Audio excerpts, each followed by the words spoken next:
So I thought, I'm trying to disguise it. I'm not clean shaven, so I'm like balded. So I'm trying to disguise a little bit, but it's fine. So if you know me, you know how I look. So I thought, let me engage the sporting community, especially. So I'm here at Staliza Sport Complex, waiting to conduct a session with my under 17s boys soccer. Um, yeah, so they hasn't arrived. So I thought let me engage some sporting community. There is a question that I want to pose to all the sporting people who, especially those who owns sporting club, be it soccer, netball, athletics, rugby club, cricket club, and whatever.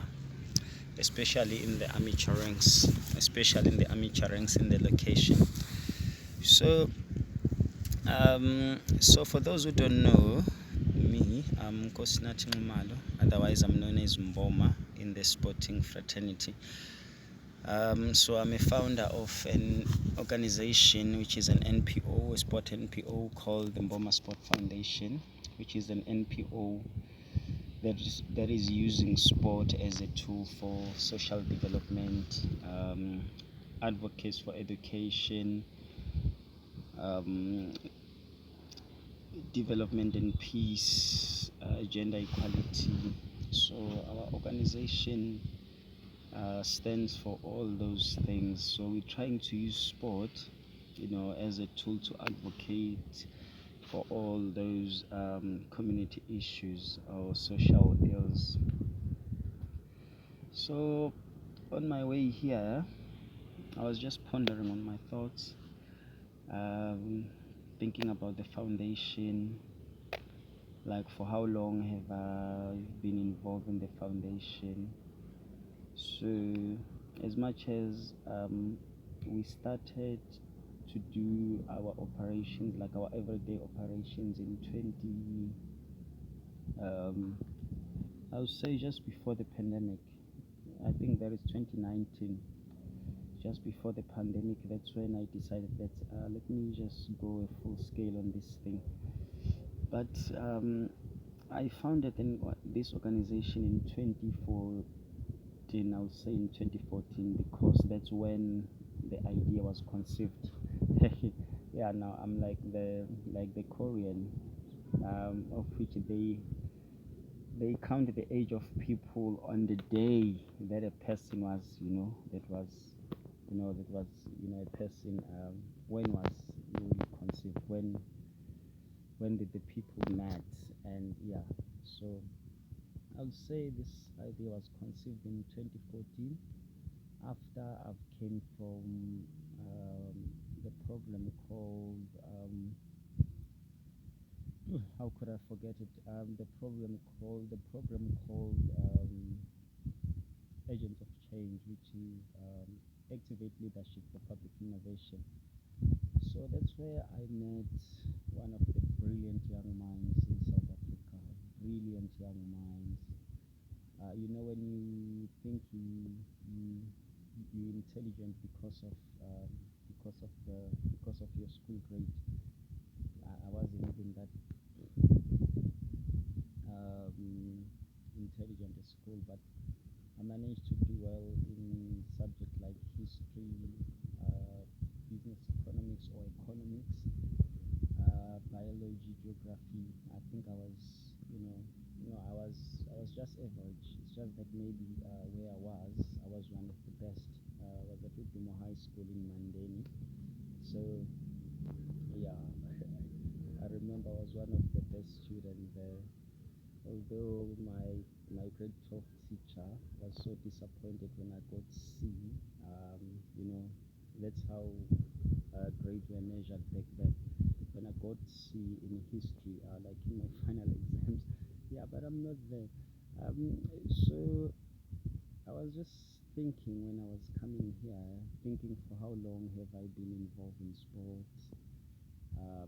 especially in running this organization. I was also thinking, like, is it working out? Is it fruitful? Also, I was also thinking, um, my role within the organization. Am I making enough impact? I was also thinking about, looking at the number of years that I've been involved in the organization. Is it bearing fruit? Um, am I able to form the teams that are that are able to compete out there? I was thinking about all those things, and also I was thinking also about my involvement in the organization. That, do I need to be a coach? Do I need to be an administrator that runs things and find people that are going to run like the everyday operations, or I just want to be the Jomoson of this world? So I was just pondering all about those thoughts, but then I thought, let me also pose a question to other people who own sporting clubs, like I said, be it soccer clubs, whatever. So what does it take for one to run a successful sporting organization or sport NPO? And also, what are the resources that one needs for one to succeed in this sector, in the sports sector? Out of all the things that I looked at and I thought about, and I saw that, what are the things that has delayed my progress, in terms of taking this organization to where I want it to be. I think one resources that I need the most, I think it's the transportation. If I could have the transportation, I think, I would have taken this organization into greater height. And also, this question was uh, was ignited by one of the ladies in Sobantu, who runs I think they run a theater production NPO. What her name is? It Ayamu?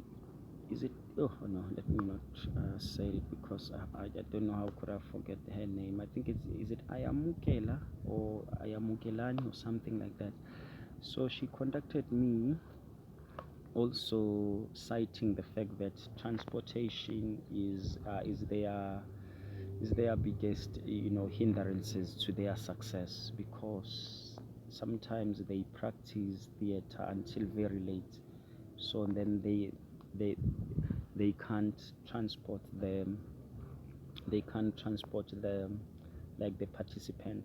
So, my lovely sporting people, so let's talk about this. What is that one resources that has hinders you to take your organization into a greater height? So, and also, what does it take for one to run a very successful sporting organization? So let's talk. Yeah, yeah. Thank you. I hope this is not the first and last video that I will do. I think from now on, I'll try to post as many videos as possible. Also, trying to grow my online presence in terms of YouTube and everything. And also, I've been wanting to start a YouTube channel. Not that I've been wanting, I have started a YouTube channel, but also the content, like, I don't seem to be able to do like content like constantly, so that I'll keep the page alive. Yeah, so my lovely people, let's talk. My video is 9 minutes long. Let me see what you going to say about the two questions that I posed to you. Until then, our next video. Bye bye.